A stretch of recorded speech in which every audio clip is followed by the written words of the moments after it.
Bonjour à tous. On va effectivement maintenant parler un petit peu du pétrole et de la conséquence, c'est un petit peu de la hausse des prix que on a pu connaître. Eric le rappelait, hein, je vous donne les chiffres. Sur un peu plus d'un an, les cours du pétrole ont gagné 70%. Donc effectivement, on a eu une très grosse appréciation. Et la question se pose aujourd'hui de savoir si cette appréciation ne va pas à un moment poser un problème.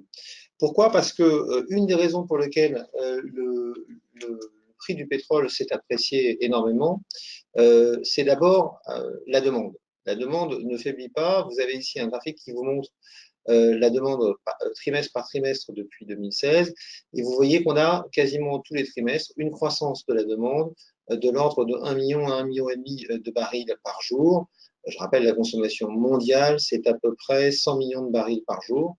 Donc, une croissance assez soutenue. Pour cette année, on attend encore une croissance assez soutenue, puisque que ce soit l'Agence internationale à l'énergie, l'Agence américaine à l'énergie ou l'OPEP, tout le monde s'attend à une croissance de la demande qui va être comprise entre 1,5 million et 1,8 million barils par jour.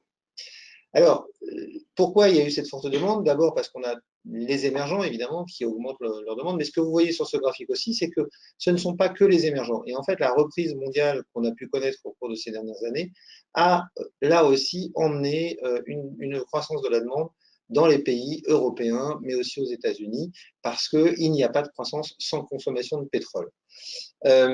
Alors, tout ça fait que les prix ont pris 70% sur un an et qu'un certain nombre de personnes s'inquiètent de l'impact que tout ça peut avoir, que cette hausse de prix peut avoir éventuellement sur la consommation. Est-ce que cette consommation va tenir avec la hausse des prix?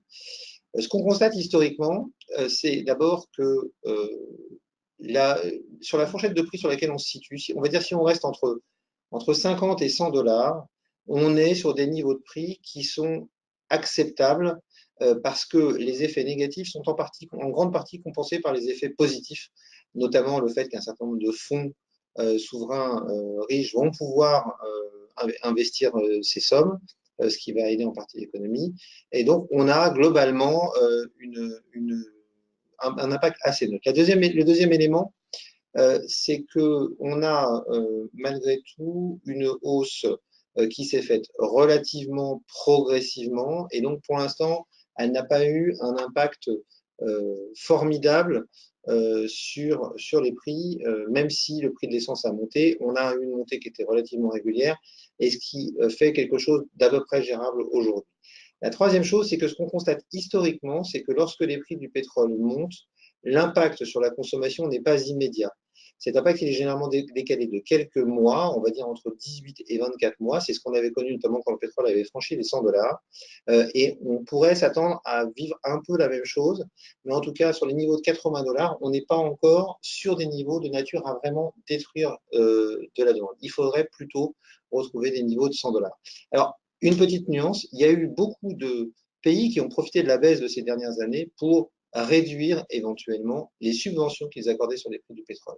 Ça pourrait faire craindre que la transmission à l'économie soit plus rapide et que donc on n'ait pas ce degré de latence de 18 à 24 mois si les prix du pétrole continuent à monter pour détruire de la demande.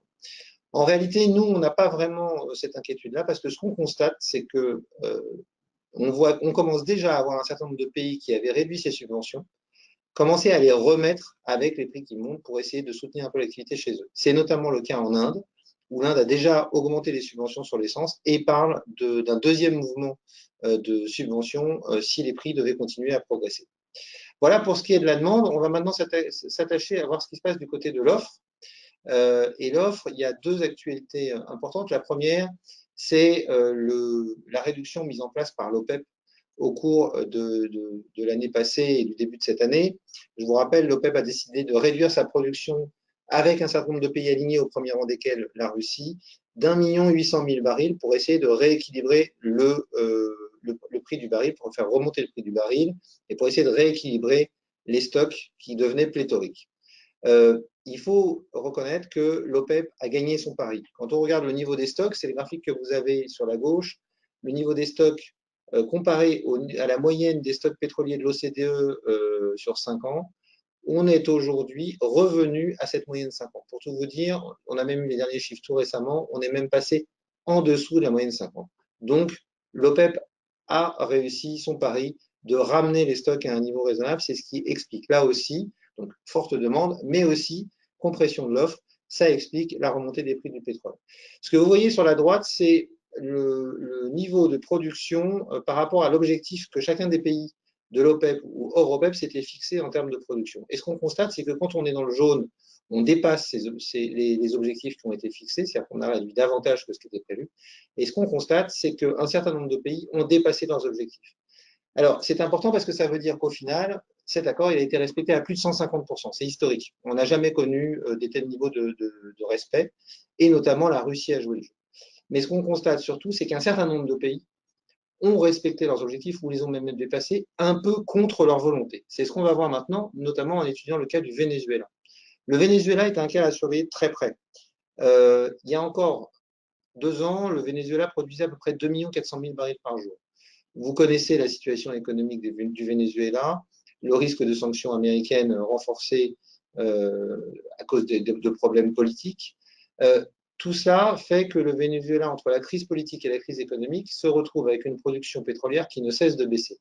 On a perdu déjà 850 000 barils de production par jour depuis 2016. On arrive aujourd'hui même en dessous de ces niveaux-là. Le graphique devrait être mis à jour. On est plutôt aux alentours de 1 400 000 barils de production par jour, ce qui veut dire qu'on a perdu pratiquement 950 000 barils par jour de production, alors même que l'objectif qui avait été fixé au Venezuela était beaucoup plus modeste, de l'ordre de quelques dizaines de milliers de barils par jour, voire quelques centaines de milliers de barils par jour. Donc, on a dépassé les objectifs. Le gros problème, c'est que quand on regarde la situation sur le Venezuela, on se rend compte que on ne voit pas où va pouvoir s'arrêter la baisse de la production vénézuélienne, tant les problèmes de ce pays sont importants.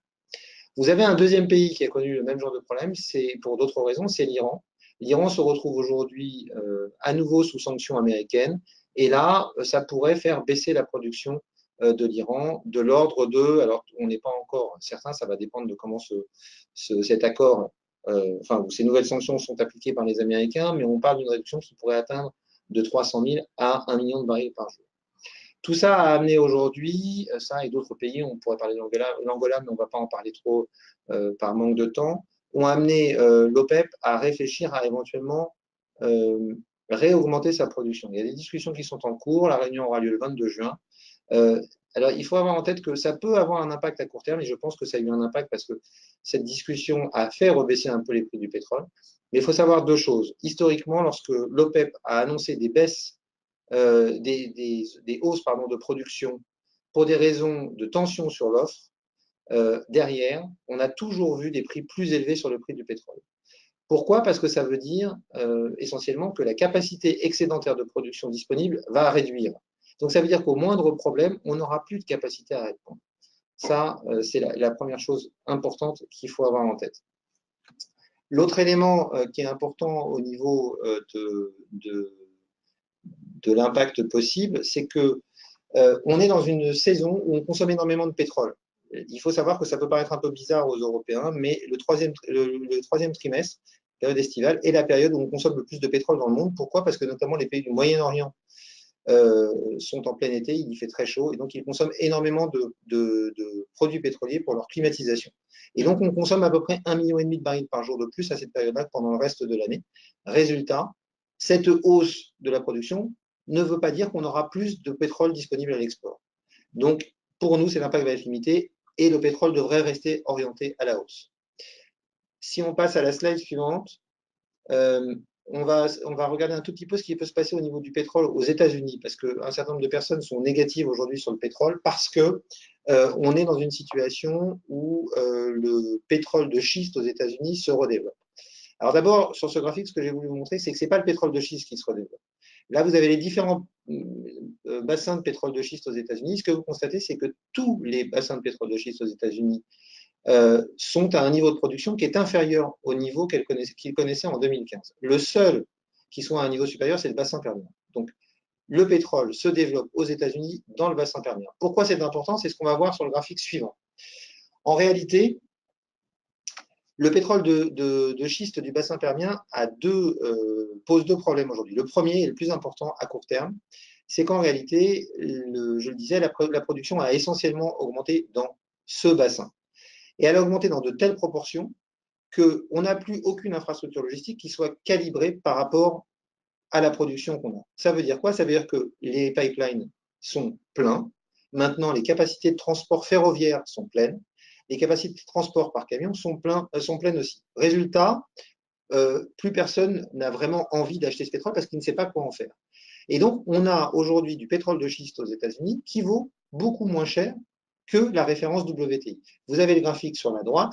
Ce graphique montre l'écart du prix du pétrole Midland, donc c'est le pétrole du bassin permien, et du pétrole WTI. Et vous constatez qu'aujourd'hui, un baril de pétrole du bassin permien, un baril de pétrole de schiste, vaut environ 10 dollars de moins le baril qu'un baril de WTI. Ça veut dire que quand le baril de WTI vaut 65, un baril de pétrole de schiste vaut 55 dollars.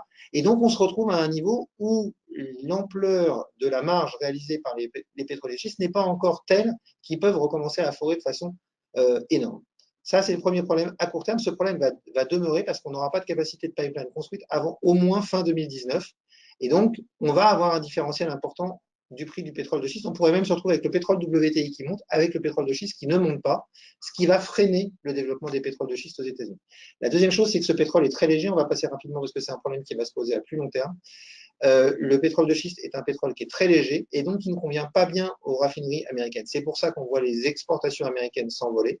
Maintenant, il y a un moment où ce pétrole aussi va saturer, cette qualité de pétrole va saturer les raffineries disponibles ailleurs et où on va se retrouver avec un nouveau goulot d'étranglement autour du pétrole de schiste. C'est pour ça qu'on a intitulé ce slide la fin du pétrole. On va de plus en plus devoir parler des pétroles à cause de ce problème de qualité.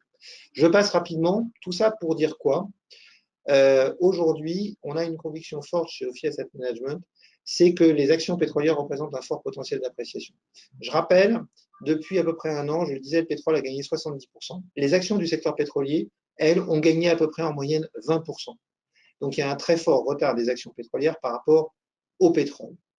Pourquoi? Parce qu'en réalité, ce qu'on a du mal à voir, parce que quand on regarde le prix du pétrole, on regarde toujours le prix du pétrole à court terme. Et le prix du pétrole à court terme est monté, c'est vrai. Maintenant, ce que regardent souvent les industriels, c'est plutôt le prix du pétrole à plus long terme, on va dire à horizon 5 ans. Parce que quand vous êtes un industriel comme Total et que vous voulez créer des nouvelles capacités de production de pétrole, ce qui vous intéresse, c'est ce que vaudra le prix du pétrole dans 5 ans, parce que c'est à peu près le temps qu'il vous faut pour développer ce projet. Et donc, pendant très longtemps, les prix du pétrole sont montés sur le court terme, mais sont restés relativement stables, on va dire, sur le long terme. Depuis quelques semaines, ces prix ont commencé à monter aussi sur le long terme. Ça veut dire que ça permet à des industriels de se hedger, de protéger une partie de leur production future dès maintenant, et donc de pouvoir donner des garanties à des banques pour pouvoir financer ces projets, ou en tout cas d'envisager ces projets dans de meilleures conditions.